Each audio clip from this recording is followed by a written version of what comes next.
Hey, welcome to Apollo City Comics. I am Brandon, and today we have a very special guest, the only special guest we've had or will probably have on this show. That's not very optimistic. Yeah. Just thinking about it. Yeah, I'm Frank. I'm here. Yeah, I'm usually on the other thing. Right now I'm on this thing. Let's do the thing. We're going to mix all the things together to make one mighty thing one day. Ooh, just an amalgamation. On Thanksgiving.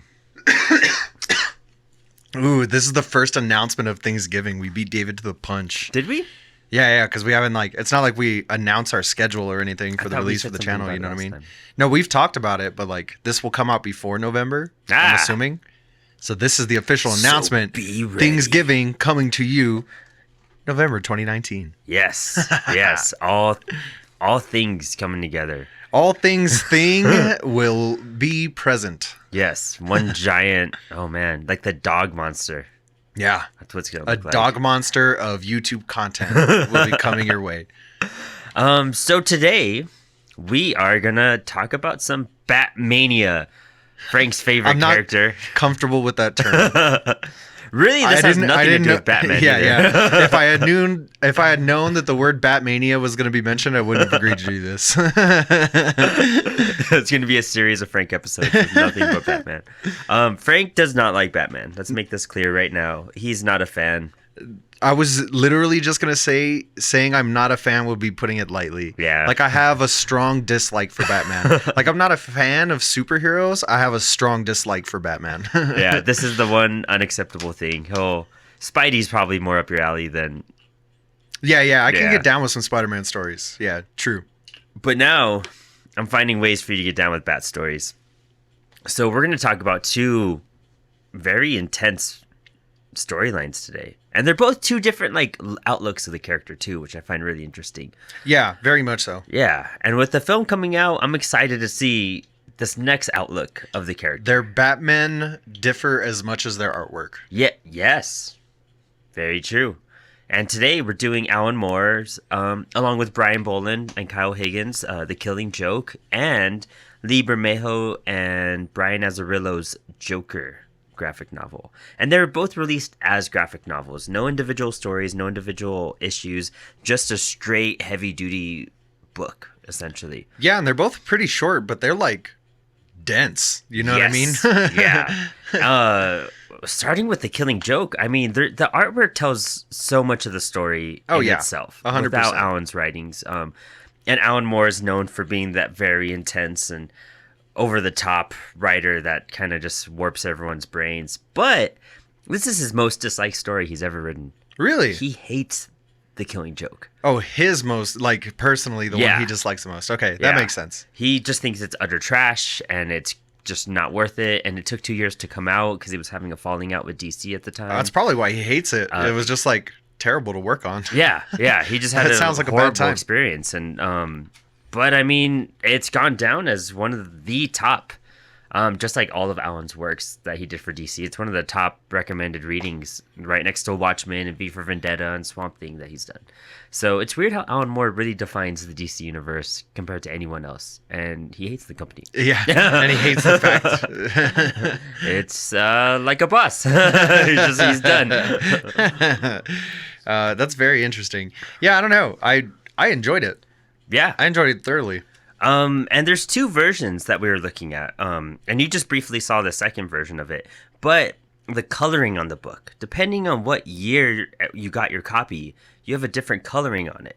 The one that we're all mostly familiar with, and the one that you read was the coloring by Brian Boland, the artist. And that was redone in 2008, I want to say. 2000, okay. Yeah. And the original one, Kyle Higgins did the coloring.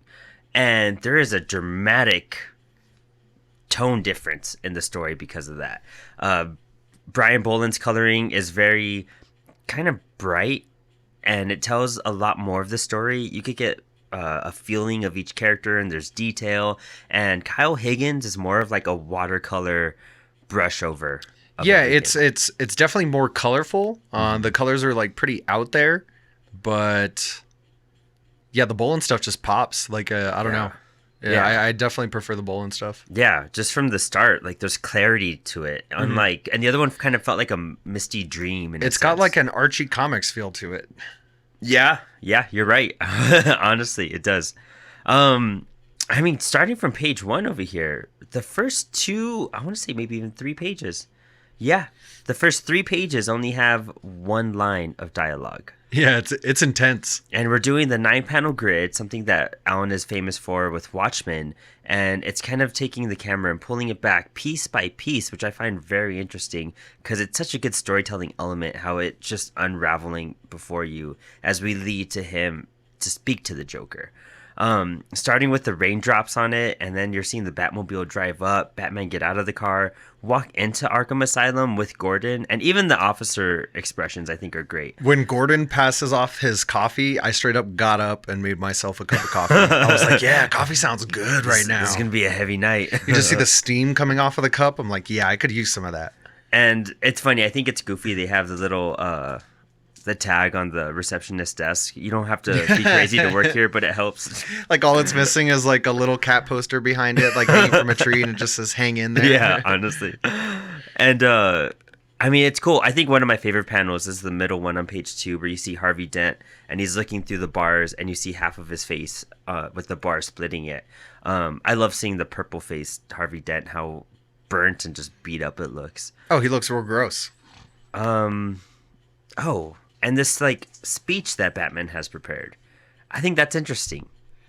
It just in those panels, it just looks like Batman like hates solitaire. He's like, "It's a stupid game. Yeah. Why are you even playing solitaire? I never win at this. Ever." Yeah, that scowl he's got, where his face is all blacked out, is just like so intense. I really like the gray and blue suit with just the solid black logo right there, because it feels so dark in this moment. And this was during DC was doing a big shift in the outlook of stuff. This was around the same time of Frank Miller's The Dark Knight Returns, which is basically Batman in the future when he's an old man and comes back to start fighting crime. And it's one of the just darkest, like really slowly at first, honestly. And he gets like that would be interesting for you to read. He gets beat up like crazy, but then he comes back and he's just this huge monster old man Batman that just beats up people like insanely. It's awesome. It's during a very different time for Batman, because in the 80s, I mean, us growing up, we know just Batman being a dark, brooding vigilante. But post Killing Joke and The Dark Knight Returns and Watchmen, all these characters were very bubbly and bright, and I love how we see the image a little bit later on in the Batcave, but it shows the Bat family, where it shows Batwoman and Batmite and a cheesy looking Robin, and who else is in there? It looks like Gordon and Alfred as well, but just like a family photo where things were happier and things were not so serious and grim. But Alan Moore and Frank Miller definitely made all this very serious and very grim. Another cool thing about the same page, the bottom corner, the Joker looks different in the very bottom image. He has that silver 100%. Bronze Age look.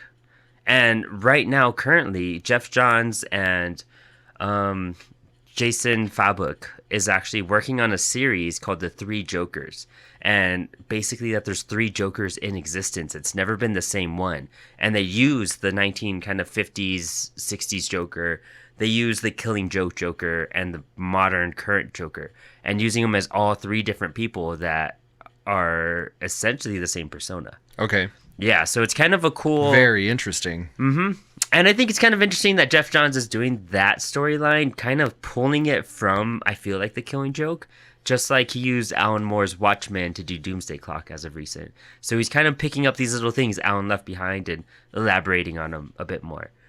But, I mean, this version of the Joker with his trench coat and the crazy hat is one of my favorites, because he's kind of like a greaser-looking vigilante or villain, not like a clown prince of crime, but just like a gangster Joker. Yeah. He could totally like have a Tommy gun or just be like a mod and ride a little Vespa everywhere. Yeah. Be in a ska band. Yeah. Seriously. Well, and what's unique about this story as well is that we kind of get an idea of an origin story of him as well. Starting back where he was a comedian and trying to just make jokes because his wife A is failing pregnant. comedian. A very failing comedian, which is weird to me because apparently he was a lab assistant before Yeah. this. That was said, and he quit his job to do comedy. He's like, I'm hilarious. I should be a comedian. And no. Yeah. This flashback scene, though, I think it's really cool because you only get key things that have color in them. And it's like the light bulb. And is that shrimp in the bowl? They look like crawfish. Okay, crawfish. Okay. Just the tentacliness looks so Oh unnatural. no, those are prawns. Yeah, Oh, prawns. Those Oh, are prawns. okay. I was thinking of one of the later flashbacks in through here when he's like talking to the mobsters. Oh, yeah. Yeah, exactly. And I love that. I love how that black and white, we have those parallel storylines kind of coming together as Oh, yeah. we have this going on. And I don't know. I really liked that little like backstory that we got. It's super cool. I enjoyed it. It gives you some, I feel like some reasonable motivation behind the Joker. Like first, as far as just the backstory goes, like at the beginning, I was like, "What? I thought this guy was supposed to have a backstory, his whole thing." Because okay, I'm gonna spoil something about the channel. We have already recorded a Batman episode with you Yes. and I. You had me read Arkham Asylum, and that was like my first intro into it. Yes. But one of the things I like so much about Arkham Asylum, which will come out after this coincidentally, because Yeah. like rescheduling and just that's how life works. One of the doctors at the asylum is saying like he has no persona. Like every day he like recreates himself. And so at the beginning of this, I was like, I kind of really like that idea. It sucks that they went away with it, but then later on in the backstory stuff, you find out like he has gone to the madness. Like he himself doesn't really remember why he is this way. He has like glimpses of memories and it's not always the same thing. He prefers it multiple choice. Yeah. And I think that's such a I cool prefer line. my memories multiple choice. Yeah. And that's so cool because it gives you feel like it's concrete, but it's like, no, wait, like this guy's mad. He's Yeah. crazy. Like who knows what it is at Yeah. that point. And This goes could in- just be one memory. You know what I mean? one thing he made up in his head to like get him. That was his motivation for this crime. It could be different for the next one. 110%. Yeah. That I ended up really enjoying that. And it's funny reading this as a kid too. This was a really kind of messed up story to start off with Batman because, I mean, the first panel when he does the hand buzzer, you really have to pay attention to what's going on in the artwork to be like, oh, that's why that guy's fried out of his brains Yeah. at the end of this page, which is too cool. And he just stays there on that little toy pink elephant for the rest of the book. Yes. Yeah, that we is see where him he later is. on. Yeah. And his eyes are rolled to the back of his head, I Yeah. think, later on, too, which is even creepier. Alfred was a little wimpy in this. I We mean, see you get him him. once. You get him for a page. You know what I mean? Just taking off his cape. I think that's just too cheesy. It's not like I was like looking forward to anything out of this book. You know what I mean? So I don't care how little Alfred was in it. Like if anything, Batman was in it too much. He was yeah, the 4 pages we see him in it, honestly. And when we bounce to Barbara and Jim, I think it's super cool. I mean, it's just father and daughter hanging out, and this bottom panel, that's a homage. That's actually the first appearance of Batman. That's Detective Comics 27, the cover right there. Okay, And it's that's super cool. yeah, it's super a cool little like hint towards everything, and it's actually saying that's the first time that the Joker and him met, which was I thought was interesting as well. That I guess they're trying to imply that mob-esque villain or origin of the Joker at the same time, because I think it's one of the backstories, like later, not part of the comic itself, but one of the Bolin stories towards the end.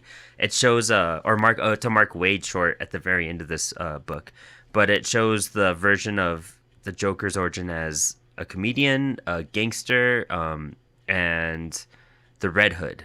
Okay, And so this one's kind of mixing all of those elements together and making them one instead of individual ones. he was a failed comedian posing as the Red Hood for Yeah. some mobsters. Yeah, yeah, exactly. And the shocking page turner right here. And honestly, like in this whole, there's several moments in this book that really are really good at having you feel the intensity of the moment. And these couple of pages are like one of those moments for sure. Because you could just feel something's going to happen. Oh, 100%.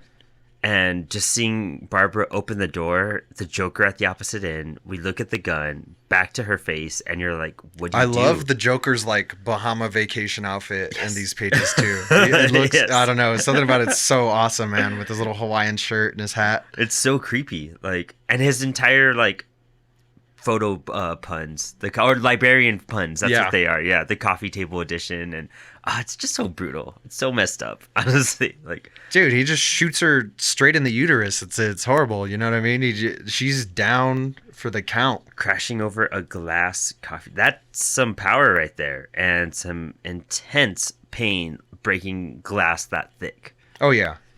And I mean, poor Jim. I mean, he's the commissioner, and he deals with the Joker all the time. He's just trying to spend time with his daughter, and the He was Joker. just having a quiet night home, man. He Yeah. was just doing some scrapbooking. Yeah, literally doing some scrapbooking, and his daughter gets shot right in front of him with the Joker standing there, something he was already terrified of, and Jim just gets the crap beat out of him, and Oh yeah, he like does not fare well in that whole altercation. at all. That's He it's, just beat him up and drag him out of there. what I like is that this is real brief, and we jump into another flashback. The prawn flashback. Yeah, At last, yeah. the prawns. And you know, this whole Barbara scene is really controversial. It's been something that's driven comic book geeks in conversation since it came out. There's a lot of implications or thoughts that the Joker raped Barbara at this point. And I could see where they're coming from because he's undressing her. He has the camera out. But what's your opinion about that? My argument is if the Joker, the whole point of this, you find out later on in the book, is so that he can play Batman. Thank you, great. David. Yeah, definitely wasn't expecting that. No. I was like, oh my god, what is happening? If we were recording film, my face would have been priceless at that moment right there. Yeah, that would have been a good moment to catch on film. Man, he totally sidetracked me. So yeah, you find out later on the whole reason he humiliates Barbara this way is so that he can play the photographs in front of Gordon. Yeah. When he's going through a ride at the carnival that he buys. If he had raped Barbara, those totally would have been some of the pictures. Right. Because like more like To what's drive gonna him upset him more, crazier. just her being naked and shot on the floor, or like her being naked, shot on the floor, being raped by the Joker. Yeah. That would have driven him mad. Yeah. That would have been the last nail in the coffin. That would have Honestly, been- he should have if he wanted his plan to go if he through. really wanted to be insane about it. Yeah, but he didn't. Mm. I honestly don't think he did. When I was younger, I think I did think that he did, just by implication. But rereading this, and it's been years since I've read this story, has to be like maybe 8 years or more since I've read it. But I don't really think he did. And you're absolutely right. I think he would have used that against Gordon and tortured him a bit more with that thought. And Oh, totally. feeling, you know? And I think the relationship between Joker and Barbara would have been much more intense in future Batman issues and continuity as well. Mm-hmm. But I don't. There's no way. You're right. Like absolutely no way. So I don't even know why that's such a hot topic now that I think back at it, because it's like, come on, guys, like just look at the paneling, look at the story that they're telling. Yeah. And there's clearly no way he would have done that. And I know you can't like 100% apply ration to like an insane person, but it's like the Joker has plans. You know what I mean? Yeah. All these plans are like really like thought out. Like it would have been part of the plan. Mm-hmm. 100%. And I mean, some of this we could skip through. I mean, the whole hospital thing, the only thing I wanted to talk about is like the doctor has terrible bedside manner. He straight up says, he straight up tells Gordon, what is it? I wrote down the quote, that her legs are completely useless. Like that's how you tell a grieving father, or that's how you tell like Batman in front of the patient, like, oh yeah, she's paralyzed. Her legs are completely useless. Yeah, They're great medical garbage. terms. Throw them in the trash. we can just saw them off now. They're not, Just there's get no those bad point. boys out of the way. One of my favorite panels in this hospital scene is Bullock right here. I like how grungy and just raggedy Harvey Oh Bullock yeah, looks. I really did. I have no idea what the character's name is, but I really did enjoy seeing him all like unshaven and unkempt. Like this panel smells. You know what I mean? This panel smells like a greasy old man in cigars. Yes. You could tell, and it's coffee. I could just see Oh, the dude, coffee, the stained 100%, coffee yeah. on his shirt. And actually, no, there is stained coffee on his tie. That's Yeah. cool. Yeah. And it's kind of funny. They're like, "Can you step out for a minute?" And she's like, This dude's "Bruce." just straight up smoking a cigar in a hospital too. I just realized that. It was the '80s, you know. You get away with stuff like that. If you weren't smoking in the hospital, they weren't trusting you. Ooh, and we're at the carnival now. Oh boy, oh boy. These like midget things. I mean, normally I would correct you and tell you little person, but those are midgets. Yeah, Like 100%. they're just the weirdest, scariest looking eyeball bulging.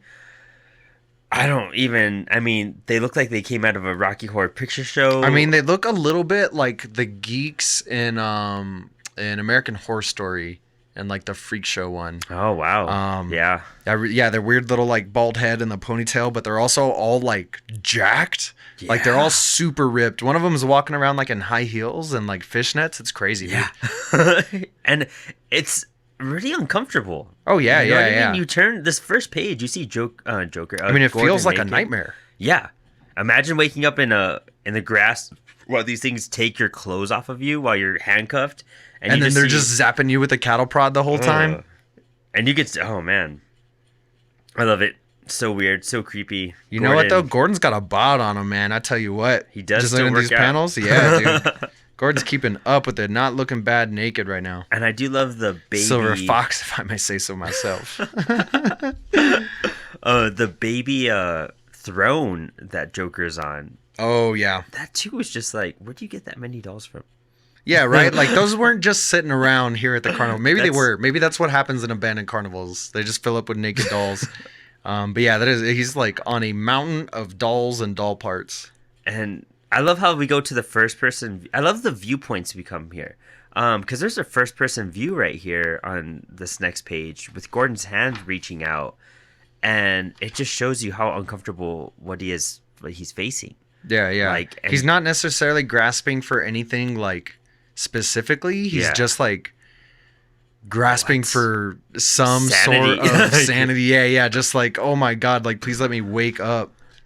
And we go back to the next flashback after this. And honestly, the panel layouts are so precise, and the pacing of the story is so precise. It's weird how they pull you real fast through some of these moments, and the flashbacks really slow you back down. Oh, 100%. The flashbacks take it super easy until like the like final one. That one just like goes. Yeah, and this is the one where he finds out it's a 1 to million accident that his wife just died from a baby. What was A it? baby bottle heater, dude. Yeah, and like there like- was an electrical short and she got murdered And by then these gangster electricity. dudes are like, "Dude, your old lady's dead, but we're doing this tonight." That sucks. But yeah, like we need But- 48 hours notice for you to cancel, unfortunately. Like we got to do this thing tomorrow, man. What did they say? You'll bury her in style. You'll tomorrow no buts, man. Tomorrow you bury your old lady in luxury. Tonight you're with us. Get the picture. Oh my gosh, Capiche? man! Imagine even trying to function after that moment. Like, much less a heist that you're already terrified of. Yeah, you dude, know? that's a lot of stress, man. Yes. Yes. Like even if he didn't turn into the Joker, like all his hair would have turned gray after that night.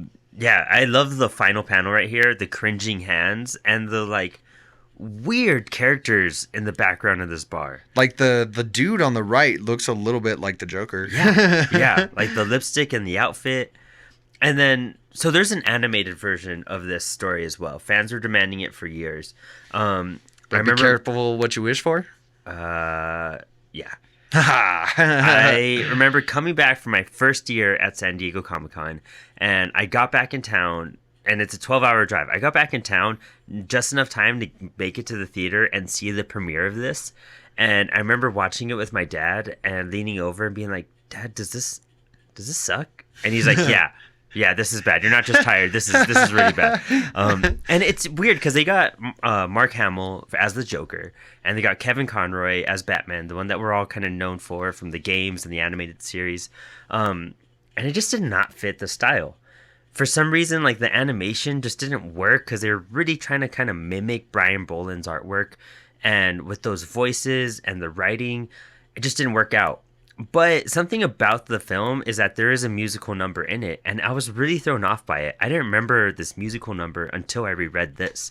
I was trying to get like the rhythm and like Yeah. melody down in my head. I was trying to like fill it out and I couldn't get anything to stick. And it's real cheesy in the film, and it was like an annoying like Disney song practically in the Ooh. film. But with these lyrics, It's like the welcome song in the theme park in Shrek. yeah, honestly, yes, yeah.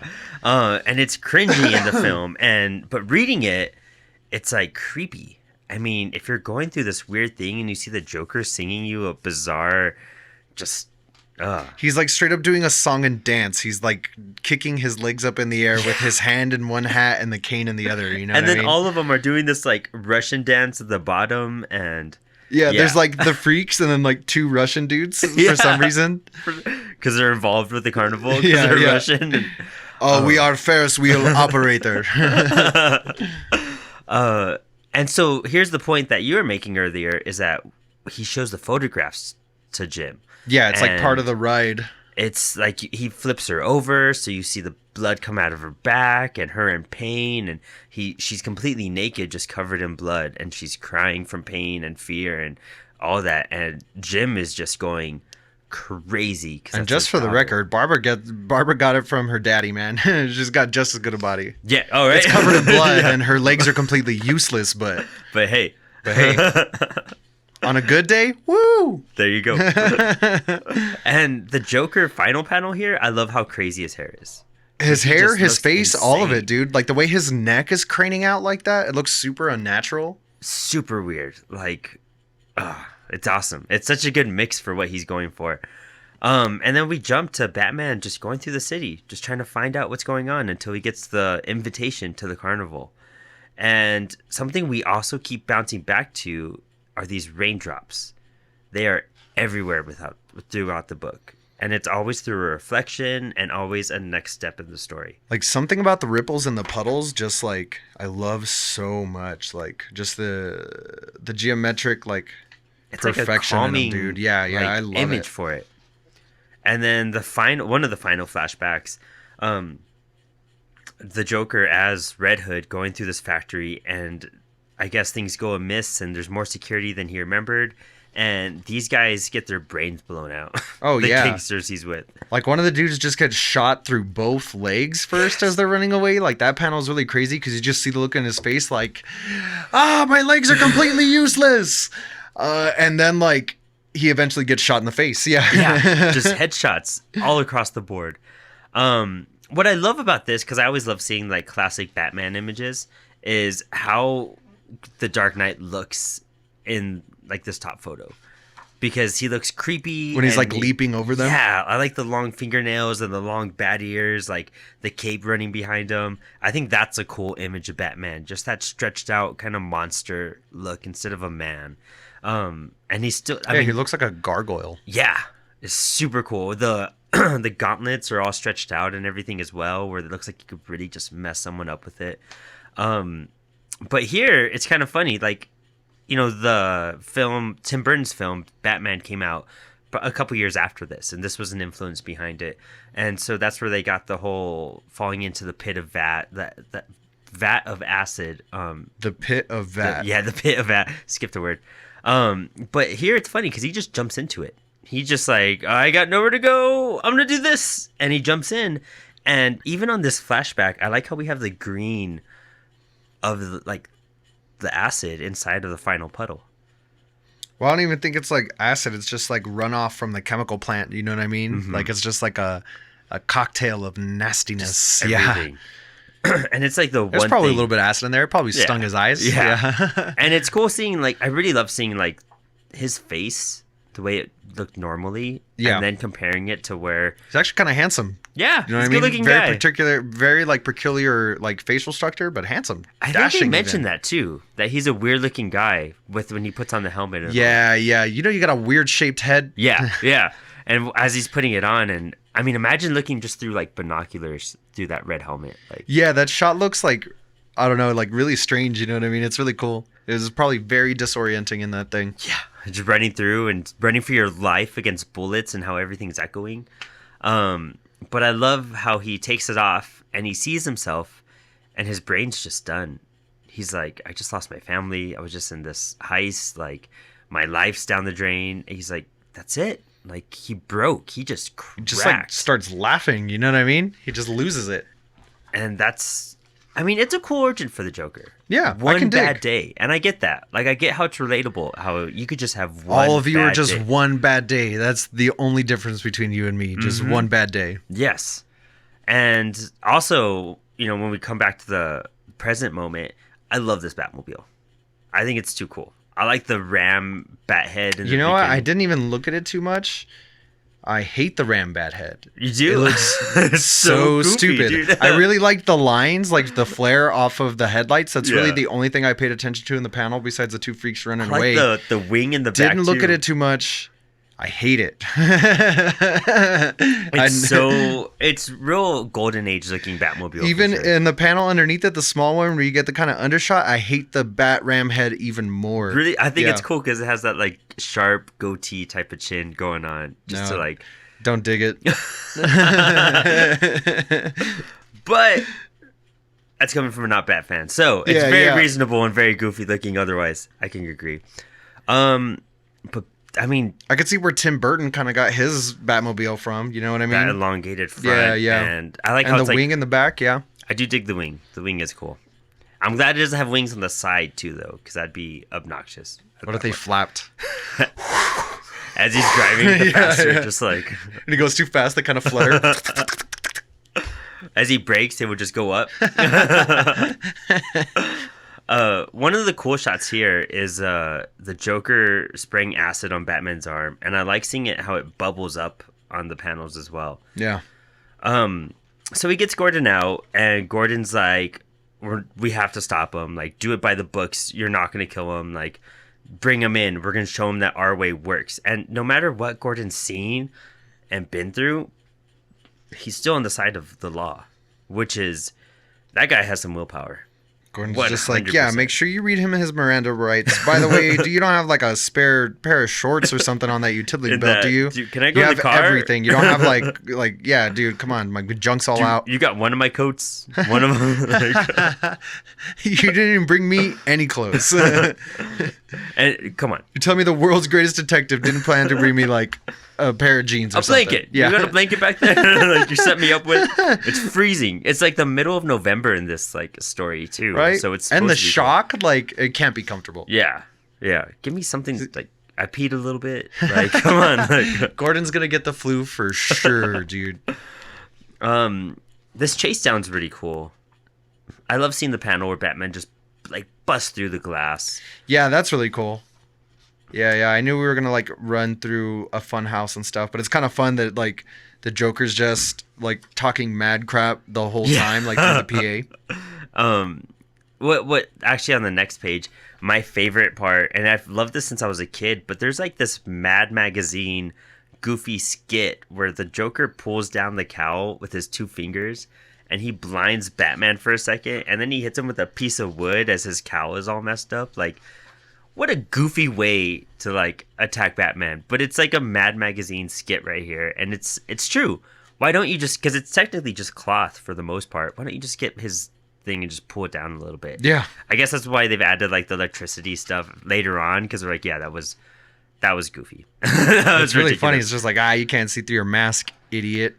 And we do have this whole Batman speech coming through that like, hey, you had a bad day. I had a bad day too. The thing about it is that I didn't wuss out and I didn't go crazy. I did something about it in the end of it. Instead of crying and blaming the world and going against it, instead I did something and try to prove against all odds, unlike you. That's why we're so different.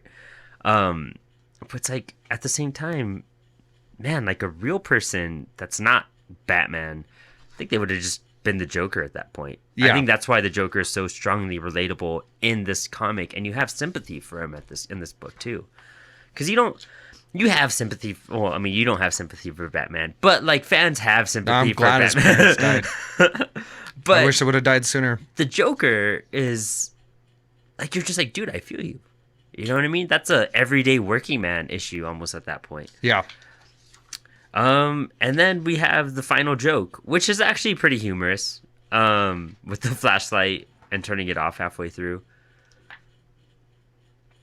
And the next biggest controversy of the comic is the final page.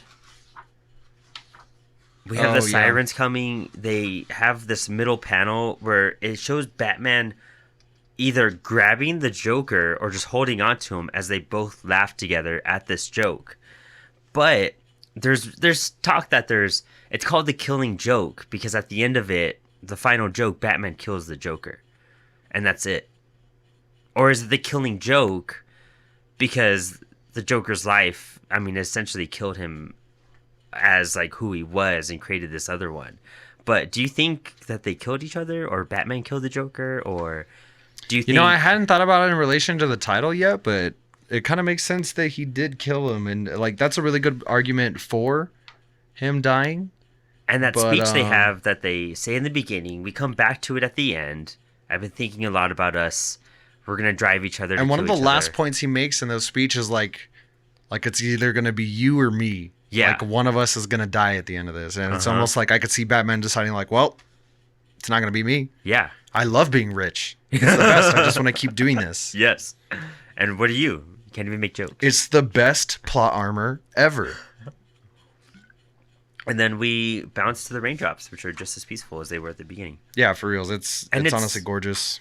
Again, the artwork's telling more of the story than the words at this point. And it's really up for you to decide. And it's an ongoing question and conspiracy. But I would like to think he killed the Joker. But at the same time, it's like the sirens caught up to him. And that's it. Yeah, it's not super quick to choke a man to death. Like, to put him unconscious, for sure, you could get it done real fast. But I'd imagine those cops got there before he... Yeah, they're already finished pretty the job. close at that point, you know? So, interesting story. And the afterword also by Brian Boland is hilarious. It is so good. And then to Alan Moore's credit, there were two lines that like really stuck out to me, like in the Joker's dialogue. One of them when he's talking about how like the whole thing that messed up Gordon is a dose of reality, and he's just like, I never touch the stuff myself. You understand? I find it gets in the way of the hallucinations. It's so funny. It's so good. And then he's got the whole thing about just talking about like life and the rat race, about it like all being the joke. Like it's all a joke. Like what else can you do but just like laugh at it? Yeah. How are you supposed to face it and deal with all this? Like, just have a laugh, keep going. Yeah, and that's why it's weird. It's weird how the craziest character you feel more connected to than ever. Oh, yeah. More out of the whole sympathetic. Batman universe, for sure, I have like the most care for the Joker. Yeah. 100%. He had a bad day. Yeah. You know, like he just had a real bad day. What's the Killing Joke? I don't recommend seeing the animated version. That's good to know. I can save myself that one. Although I probably wasn't in too much of danger of it happening, if I'm going to be honest. That's very true as well. Well, me and David might make you at some point. David try. hasn't seen it either. He owns it, but I've told him not to watch it. And what they did That's a good friend, man. You should have just been like, dude, it's amazing, and get his like hopes up really high. and just kill it. So with the film too, what was really annoying, Brian Azzarello, my favorite writer, he got involved with the project, and this comic is so short they couldn't adapt it into a full feature length. It couldn't even be an hour long. It's like a half-hour episode at most, you know, maybe 45 minutes. We're talking about Joker now? Oh no, we're talking about Killing Joke. Okay. And so with the animated version, they added an extra chunk to the beginning of the story to make you really feel why Batman was so angry about Barbara getting shot. Not that I think you needed to add more. Yeah, kind of. I'm good. Like I understand the motivation. You know what I mean? That seems Any other explanation is just a little bit of overkill. It's like like Definitely overkill. he's worked closely with Gordon for a long time. This is Gordon's daughter. He also doesn't like innocent people getting hurt. Like It's his parents were Batgirl. shot. Like Yeah. oh really? Barbara Gordon is Batgirl. Yes. That's fun, dude. I bumped the mic stand. It wasn't even you this time. Yeah. When your I sound make guy clear. comes onto the podcast and then ruins the audio. That's why you edited it. Yeah, I mean, I don't think there's anything. I mean, it's Batgirl. They're close in general. So in the animated version, they give you this whole Batgirl storyline, and Bruce is kind of telling her to back off and all this, and kind of treating her like a little girl, because essentially compared to Bruce, she is. And they end up getting real close, and they end up having sex on a rooftop. That's real close. Yeah, out of nowhere, but like Intertwined. fierce, like sex, like angry sex with each other on top of a rooftop, where Barbara just like tackles Bruce, and they're both in costume, and they go at it. So Batman committed indecent exposure. Is Yeah, what you're telling me. yeah, 100%. Yeah. So Damn, he's like he didn't get caught. Imagine if Batman had to register as a sex offender. He pops into crime scenes and he's just like, by the way, I'm a registered sex offender. I have to tell you that. Wayne Manors just lit up at that point. Jeez. So then the Killing Joke story starts, and you're supposed to be like, oh, that's why Bruce is so angry that this happened, and you feel so sympathetic. It's like, no, guys, like the Joker just shot her and she's paralyzed. Her legs are completely useless. Yeah, for medical terms. Yeah, if you want to put it in the official medical terms. And it just ruins the story. Just a bunch of BS in the beginning, and then it gives you a weird version of the Killing Joke that just doesn't feel right. You know, like it's so don't do it. Just That's avoid unfortunate. it. That's the thing I like the most about it, the feel. Yeah, exactly. That darkness behind it, Oh yeah. and they really milk it. But speaking of That's Brian one thing Azzarello- you've done really good about like choosing these Batman stories for me is like the dark parts, because that's what I like. Yeah, That's why I don't like superheroes for the most part. because it's not dark enough sometimes. It's not dark enough. Yeah, Yeah. I know there's like dark things happen. It's just like nah, get out of here. Yeah, There's You could do that Your different. stupid spandex outfits.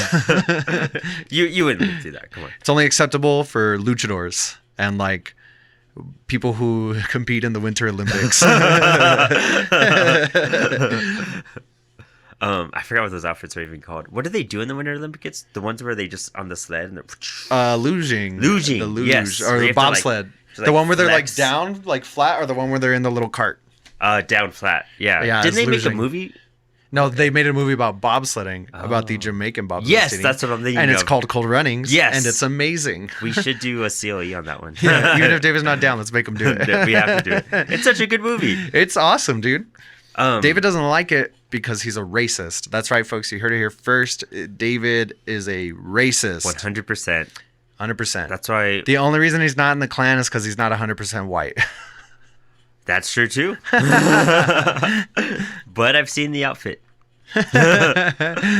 So on to Joker real fast. To kind of breeze through and do an overview of this. Lee Bermejo does the artwork, and it's outstanding. Like, I think what makes this story good is this artwork. Definitely. When I walked in, you asked me how I liked it, and I think what I told you was the artwork was my favorite part. Yeah. It's a unique take on people like Killer Croc, the Joker. I do like this Batman outfit the most. I really liked the way Killer Croc looked because it was the most realistic version of what that person would look like. Yeah, exactly. It was, like, it's really very cool. grounded. Yeah, and real creepy how he's just eating out of a pot of like meat all the time. Yeah, like it's super- scraps. He's eating meat surrounded by meat.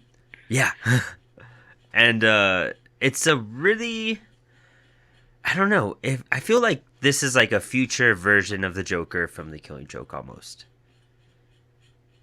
The way that this story's told kind of to me felt a little bit like Fight Club, and that like you're not like the Joker's not necessarily the focus of the story. Like you're following this dude named Johnny Frost, Yeah. Johnny Frost, and you're just following him like and catching his thoughts about the Joker. Yeah. You know what I mean? Moments with the him. only difference is like they didn't end up being the same person at the end. You know what I Yeah. mean? But the way that the story was told felt very similar to that to me. And that is a cool aspect of it too, because it's always you're talking from Batman's point of view or Gordon's or Mm-hmm. the Joker's, but this is a henchman, just a thug trying to make a Just name this for guy, himself. yeah, and like his thug mind, he's like, I want what the Joker has. Like he looks up to the Joker. And it's one of those thug mindsets of I'm gonna make it big and I'm gonna be a gangster. Be and all Mr. that. Big. Yeah, exactly. And you just can't compete with some of these people because they're just too crazy. Oh yeah, dude. Oh man, the first night out where the Joker's released and he's out partying, and you even see Harley Quinn, who's a stripper in this one. Yeah, she was. Yeah, with outfits and the mask. A lot of fanboys' dreams came through on that, I'm sure. But my favorite part is he skins a guy alive and throws him onto the stage. Dude, like, and then he slaps a dollar bill onto his butt cheek and just stays there because he's all meaty and juicy. You know what I mean? Oh God, And yeah, that's a Croc really is just cool panel, laughing man. at it, and the coloring on this book really flips around, and I think it even tells you for a certain reason. But like some of these look like paintings, and some of this looks like digital artwork. Oh yeah, like especially this shot with Harley Quinn with the mask on stage. Like Yeah. it looks super digital, but it looks great, man. And then some of the other ones look real kind of cartoony at that. Very comic booky other than that, Like even within the same page, there's panels that look super digital, and then there's like the more traditional artwork panels like on the same page. It's really cool. Yeah. And it's I really like that the painted look more than that comic book feely, because I feel like it looks more dangerous, like it's more compelling at that point. And just like all the shots and frames and stuff, it feels very much like a gangster movie at the same time. As like, Yeah. it's like I think Fight of Club gangster Robert movie. De Niro and everyone, all those guys being in it. I feel like Goodfellas is a part of the storyline at that point. And that you learn this guy has a backstory. He's with a girl and she's trying to get a divorce, and been in and out of prison 5 times. 5 times, and she's just done with it. And Joker is trying to get back on his feet because I guess he was in Arkham for so long. He lost control of all of his grounds, all of his gangsters, all of his henchmen, everything. And so he's trying to get back and control the city again. And you kind of follow the Joker through, and it's funny. Maybe that's a Killing Joke homage, but where he's eating the scampi off of, was it Tommy Bang Bangs? Yeah. And I mean, Brian Azzarello he did it in the most recent story, Batman Damned, where he pulls an image of the Joker coming out of the water, and he does the whole hand in the hair movement, and it's Lee Bermejo drawing it. So it's kind of cool, but Azzarello's always doing homages to Alan Moore's work. Like, he's a total Alan Moore fanboy. 100%. I don't know a whole lot about Bob Azzarello. Honestly, everything I know about him is from editing this podcast. And how much we hate him. yeah, hearing about how much you and David hate Bob? Brian Azzarello. Let's call him Bob. Yeah, it's better. I'm pretty sure that was an old district manager that I worked for now that I think about it. Bob, yeah. Didn't you have a Bob there? Yeah. Well, Bob was one of the managers in store, but I'm pretty sure, like, I know the DM's name was Azzarello. Oh, wow. I'm pretty sure it was Bob. But oh well, Brian Azzarello. Did he suck too? Yeah. He's not like a super fun person to work for. If by some chance you're listening to this out there, Bob Azzarello, I'm gonna have to edit this out, but fuck you, man. Yeah. And there's one thing about the Joker where in the Killing Joke, he's trying to drive everyone as crazy as he is and trying to make everyone crazy and see the bleakness. Here, he's like, you're gonna put up with my insanity or that's it. Like, I don't care. Like, he's just very egotistical in that sense, and he's just thinking about himself. He doesn't care about anyone else. Like, around hey, him. I've been locked away. You guys ran amok while I was gone. I'm taking my city back. Like, Yeah. you will bend to my will. Yeah, and I don't care what you all are doing or what you expect. Like, Haven't you guys heard I skinned that dude alive? yeah. Well, what I love too is that there's this scene where he's like looking at the skyline, looking for Batman, and then he gets the gun and shoves it in his mouth, and he pulls the trigger and nothing happens. It's a very intense moment of Russian roulette because there's only 2 bullets missing from that gun. Yeah. Like, there's still another, like, I don't know if it's a 5 or 6, but there's still like 4 or It's like a 5. 6. Yeah. There's still some bullets in that gun, man. Yeah. And for him just to pull it and just whatever, like, that could have been the end. Right there. But that's how crazy this guy is, and that's how... Oh, yeah, out there. he is unhinged in this story for sure. And I love it because I love the next couple pages here where you just see bodies stuffed in trash cans, slaughtered in cars. One guy Sitting on the toilet. Sitting on the toilet. It's just too brutal. But I like how. And then they also say that like so a lot of bodies were found, but a lot of people were just never seen again. Yeah. It's like, what happened to those guys? Yeah. But I like the comparison between him and Croc, where he's talking about how you have the strong man, but he won't go as far as the guy with finesse. Yeah, And- yeah. The what is it? It's like strength will get you somewhere, but it's like the but not to the back room. That's for finesse players. Yeah, and it's a cool little gangster nod at that point too. Yeah. You know, and Joker's trying to build up his empire, and he's Joker talks about it too. It's like you got to be a little bit of a businessman. You know what I mean? He's Yeah. like, I hate work. That's why I do this. But it is a like, don't get it wrong. It is a business. Yeah, Like, yeah, exactly. And it's just like a giant chess game with these guys. I mean, the way they're moving around money, the way they're trying to build people up, the way they're building their armies. And I guess there's a conflict between Two-Face and the Joker now. And I love Two-Face in this book too, because I Oh, love yeah. the way he looks. Especially yeah, the it way seems like Harvey Dent's the only guy who's like not down to let this happen. yeah, He's like, no, he's guys. the only one Like, ballsy don't you enough guys to stop remember him. how crazy the Joker is? Like, we do not want him back in charge. Yeah, exactly.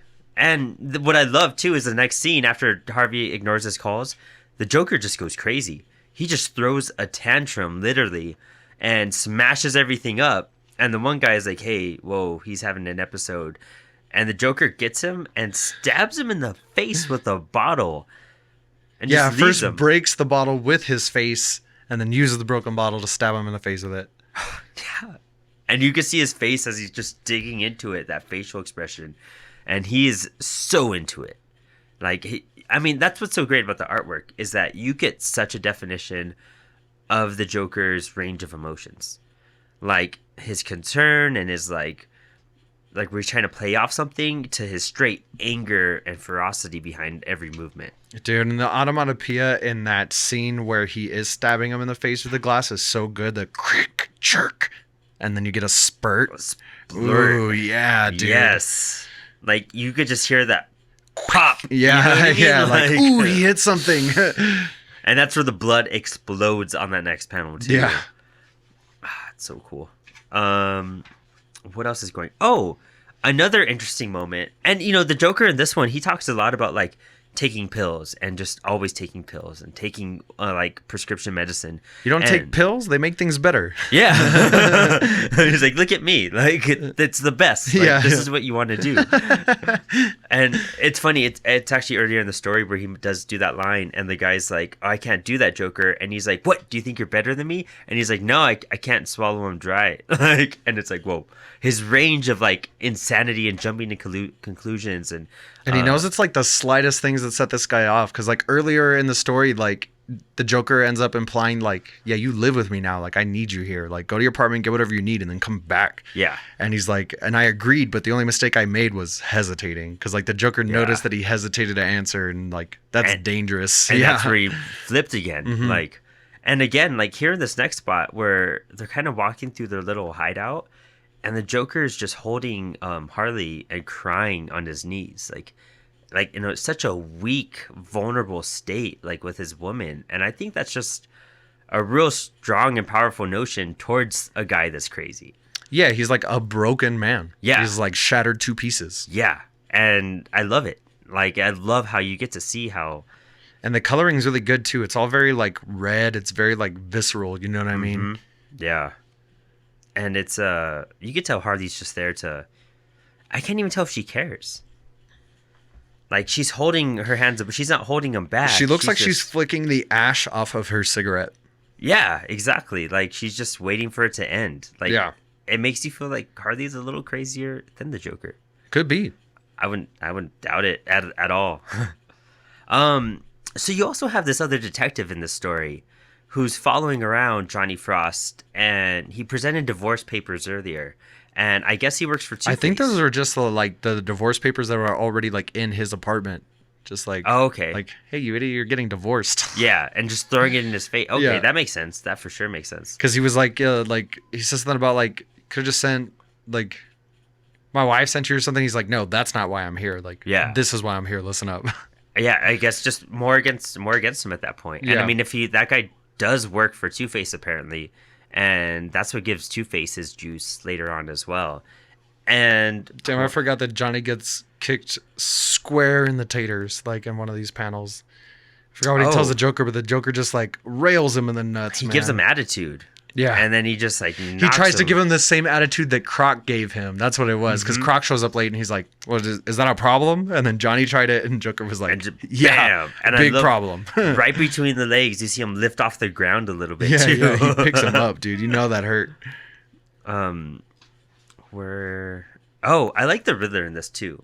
Yeah, the Riddler looks super cool in this. I'm not gonna lie. His stomach tattoo and his legs are all messed up. Like it makes you wonder if he was like a disabled kid that was just real smart, or Batman beat him up enough and his legs are just destroyed. You know, I mean, I wouldn't be surprised at that because Batman's over here breaking bones every night, and it's cool you're seeing a side effect if that's the cause as well. But his glasses and his hair and all that with the like real flashy sport cars, and it's Gotham. I could totally see that being a major metropolitan gangster. Oh yeah. Yeah, you can almost hear like the car horns and the chatter. You know what I mean? Yeah, the annoying boom from the bass from those cars. And the next scene is where they get attacked, and I love it. Oh, they get attacked big time. You know what I mean? Super crazy, just shot up everywhere, and you think Johnny Frost is pretty much like down, but he saves the Joker. Yeah. And the Joker is just like, "You maniac, like you saved me." Like, and he's just like, "You're the crazy one." You know what I mean? And he's just laughing about it. And I love how you turn the page and you just see that detective just hanging upside down with a big hole in his head. Oh yeah, like he drips some blood down onto this dude's face. You know what I mean? Yeah, like it's Harvey Dent, right? Yeah. Like, yeah, that's Harvey Dent who's got the blood on his face.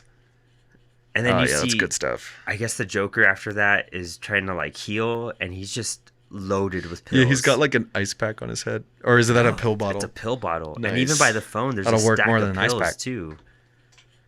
And I guess these guys are going around just tearing up the city. And another shot, when you see the bear rug, look at all those prescription bottles on the floor. Oh yeah, dude! Wow. Right? I hope he doesn't have a Roomba because that thing's gonna get ruined. And the Gotham Zoo scene, I think is just too cool. You have both sides meet up to talk things out, supposedly, and they're holding Johnny Frost's wife hostage. Yeah. And when you think things are going to get a little bit crazy, my favorite part is where the Joker has all the glass just like in He his had an hand. embedded glass into his hand. Yeah. That is crazy. It was like blood sport, but instead of wrapping his hand and dipping it in glue, he just like put it into his skin, just man. it's under his nails and everything. That is crazy. That is insane. And then you see the monkey with the machine gun, and it turns out to be Harley. Yeah. I love that. Yeah, that's really funny. Like, And he almost fed Harvey Dent's face to a baboon. Like he was gonna have a baboon rip the other half of his face yes. off, man. He gets mad at him, and I love that he slaps the monkey across Yeah. the face too. Slap the monkey. And so what we were talking about in The Killing Joke is, did he rape Batgirl? And we assume he did it. But I feel like Brian Azzarello took this a little far and had the Joker basically rape Johnny Frost's ex-wife. Yeah, it doesn't show the panels before or during, but I mean, that's not what somebody looks like after consensual sex. yeah. Unless it was really bad. Yeah. Unless it was like really, really bad. The Joker's pulling up his pants. She's holding her legs, and she was wearing leggings before this when you look at her outfit Oh, before. yeah, you're right. And you see her underwear on the seat, and she's just crying. And Johnny Frost is Dude, he was just outside the devastated. car the whole time. Yeah. Yeah. Yeah, that blank stare, for sure. 100% that's what happened. And he's like, "That makes us even, no?" See, folks, the clues are all in the context. Oh, man. It's just brutal. And then after that, Johnny Frost is like, "I'm done. Like, I'm crazy for even thinking I could run with these guys and with this gang. I have made a huge error in judgment. I need to go back to school, man. Yeah. Yeah. Oh, man. This next scene blew my mind. They break into an apartment, and it's Joker and Johnny Frost. And it's these two old people, and you don't see it happen, but you just see the old people in bed, and then a close-up of Johnny Frost, and the close-up of the Joker. And then the Joker is just laying in a bloody bed, and there's a foot just hanging out of it, too. Yeah, yeah. And he's just hanging out there, just like nothing. Just kicking back, man. Like Joker's his face in that panel right before you cut to the blood-soaked room is so intense, dude. Like all the lines in his face, and oh my goodness, dude, bloodlust. He has this like little switchblade out, and oh man, and Johnny just watched that happen. Yeah, 100%. He's having a tough time dealing with it. He does not look okay. It is brutal. And it's funny because, all this is going on and we don't see Batman. We hear about him and we see him looking towards the skyline and shouting at him, but we don't see him yet. And it's not until Two-Face over here pulls him, like makes a bat signal and asks for his help. Do we finally see kind of like not even a full shot of him, but I do like this costume. Out of all the Batman costumes, I think this armored, grounded version with the boots and the little hooks on everything. I like how the bat symbol kind of goes with the cape. It's super creepy. You know what I mean? Like he's ready for war. It does look creepy. Yeah, he does look very like tactical. I'll give you that. Unlike all the other outfits we see, where it's like, come on, you're like the Joker just pulled his fingers down and pulled his cowl down. You know what I mean? Like, so this is a very cool upgrade they got. And then you just find out Batman's going after everyone and just taking down the Joker's gangs bit by bit. And until we get to this final battle on a bridge where... Is that Harley Quinn that Batman throws out the window? Who is that he throws out the window there? Like right after he talks to Harvey Dent on the roof. Oh, yeah, let's check this out. Yeah. That is totally Harley. Because the window's broken. Oh, no. I don't think he throws her out the window. Where did he throw her? She's fallen through some glass somewhere. No, that's him going into the room. Oh. Yeah, that's his vision of breaking through the window. And that's why the Joker looks up and sees the window broken. He's like, well, can't stay here. Yeah. And that's where they take off and they just start driving. And the Joker's drinking. He has a bunch of pills. And, it's funny because I guess Johnny Frost at this point has lost it. And now he thinks it's funny. And he's like going crazy at this point. And that just pisses off the Joker for some reason. And he just smacks the hell out of him. And he's ready just to blow his brains out. Like, this guy that's been riding with you through all this, and he finally gets on your level. And then Joker's like, no, I'm over it. And what I do love is the way they do the blood in some of these. Like, the images look 3D, and the red blood looks 2D. I also really like the blur of like what I assume is a batarang coming down to hit Joker in the face. Oh, yeah. Because you can't even really see it. You know what I mean? It's just like you just kind of see a blur and boom, your head's bleeding. Which is too cool. And even as Batman comes down, it's just more of a blur of him instead of an actual like sight of him. And this is a real quick fight. But I mean, like Fight Club, what you were saying, he gets shot in the throat. And he still presumably lives? Yeah. The blood running down his face when it's all blacked out looks like the logo for a black metal band. Yeah. Yeah. On both of them, even on the Joker's face over here. As it's 100%. Down. And so I guess Batman and the Joker fight, and it's basically saying that without one, there's not another. Yeah, this is the yin and yang. Like, that's his summation, Johnny, is that, like... The Joker can't be cured. He just is. And the Batman is because the Joker is. Like, this is just the balance of Gotham. And I wasn't satisfied with the ending. Yeah. I feel like it's cut so quick. Yeah, it's like rising action. Oh, we're going to go ahead and close up now. And it's not even like a good type of like the Killing Joke. That was rising action. And then you're kind of left in a mysterious thing where we could have controversy about it. But at least that's like a cliffhanger. Like, that's what makes that entertaining. You know what I mean? This is just kind of like... And, and that's when I kind of realized that this was all pretty messed up. And that's my story. So, goodbye. Yeah. And that's it. Yeah. Like, I guess I would have liked another 2 pages just to close it out a bit better. You know what I mean? But I mean, like, what happened to Johnny? Did he survive? Did he live after that bridge? Yeah. Did he bleed out there? Yeah. Like, get back with his wife? Probably not. I bet. Yeah. Oh man. So I mean, overall, it's Brian Azzarello, so it's not that great. But the artwork is what makes it great. That's for sure what I enjoyed the most about it. What are you gonna do? Yeah.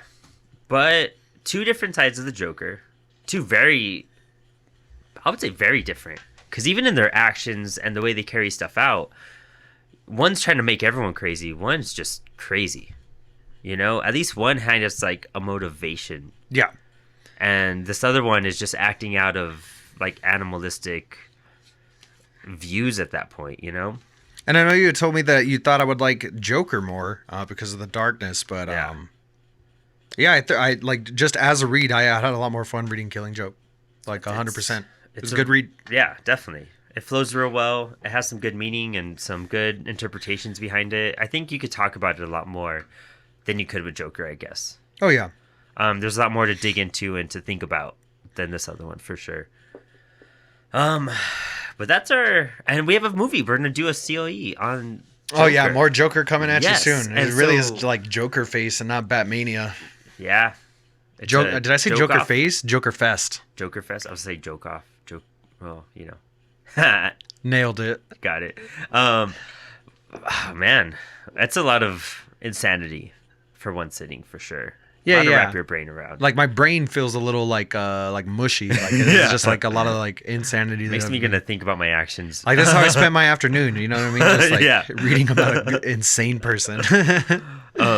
Well, I was playing like Radiohead earlier while I was reading through. Yeah, it just put me in a weird headspace for sure. The rest of your day is gonna be real foggy and real. One bad day, Brandon. One bad day. You're gonna be at work next week, just been like, this could be it. That's it. That's good. Painting my face white, dyeing my hair green.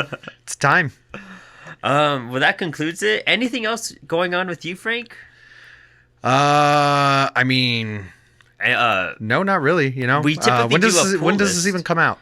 Next week. Oh, well, that's like the thing, you know what I mean? I'm not a huge comic book guy. There are very few comic books that have managed to pull me in my lifetime. What are you reading? What are you watching? What are you listening to? Right now, I'm actually watching. I just started watching the Wu-Tang docuseries on Hulu, and I am hooked, man. I was trying to watch one episode last night before I went to sleep, and I stayed up watching it for 3 hours, and I was like, I have to sleep now. That's a whole lot of fun. Right now, I'm just thinking of The Boys because they put out that season 2 like teaser trailer. Oh, I've not seen That's that yet. going to be a lot of fun. Does it say when looking it's forward to come that. out? I forgot already. Okay. I forgot. I've only watched it the one time. Next year, I'm sure. Oh yeah, 100%. Besides that, I mean, just check out the rest. We always have content coming out on the YouTube channel. We have a whole lot of movie reviews coming up for you. Yes. I think that's where we're putting a lot of our basket eggs. That's the basket we're putting those eggs into currently. What about you, man? What are you reading right now? Nothing. I'm doing homework. Oh yeah, that's right. We did talk about that earlier. I want to read. Life gets crazy. You know what I mean? Yeah, I just like. That's one of the reasons I'm not a huge comic book guy. Is like I got all this other stuff going on. We do all the YouTube stuff. We work full time, obviously, and then I play in a band with David and Danny from the channel also. Any music? And any we shows? have we just put a single out a while ago. We have a show coming up this Thursday, but I don't think that matters. This isn't going to be out on time. But we do have we are working on releasing singles and working on a full length. So check out Phantom Kin wherever you like to stream your music, and that's Phantom like a ghost and Kin like your kin folk. And yeah, there's always stuff coming out, man. We're working on stuff. Yes. Let's see if it moves your booty. That's our goal. We're just trying to move butts. And we'll keep you guys posted as all that's coming out. And just keep up with the YouTube, keep up with the Instagram. We have a Facebook and a Twitter, but all the Instagram stuff anyways. I'm not going to do all that. Go pet a dog today. Yeah, there you go. We'll post a picture of the dog on this. Oh, yeah, that's a good dog. Down. That's it. Yeah, get out of here. Friend.